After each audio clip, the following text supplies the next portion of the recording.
Hey, what's up, Coin Fam? In today's video, we're going to talk about one bicentennial quarter from each of three mints, how much they're worth, and why. Bicentennial quarters can easily be found in circulation to this day, even though many of the quarter population is still being collected by coin enthusiasts. You can tell which mint produced the bicentennial quarter by looking at the mint mark to the right of Washington's ponytail on the front of the coin. A D means your quarter was minted in Denver, and an S is for San Francisco.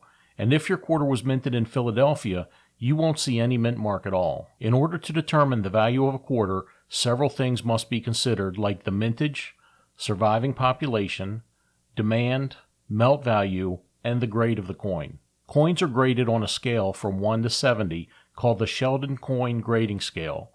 The number grade is determined by factors like the condition of the surface of the quarter, how well the quarter is struck, its luster, and the quarter's eye appeal.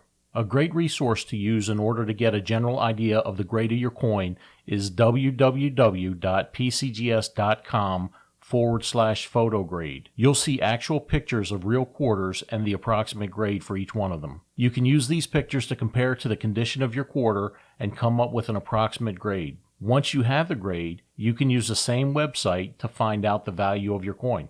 You can see here that a copper nickel-clad quarter minted in Philadelphia or Denver isn't worth more than face value unless it's graded Mint State 63 or higher. Here's what a Mint State 63 quarter looks like.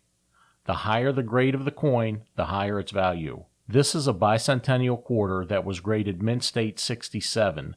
It's only 3 grades away from the highest grade. Its value, according to the PCGS website, is $175. This quarter sold at auction for $126.50. You can see here that if it was graded a Mint State 67 plus, the value would have increased significantly. Here's a 1976 quarter minted in Denver. This one graded Mint State 68. Its value, according to PCGS, is $5,250. This one sold at auction for $6,462.50. Proof coins are minted for collectors, so it's common to find them at very high grades, like this 1976 bicentennial proof quarter graded Proof 70. PCGS says this one here is worth about $130, but this one just sold at auction for $920. If you want to learn about bicentennial quarter errors worth a lot of money, click on that video to the left. Thanks for watching.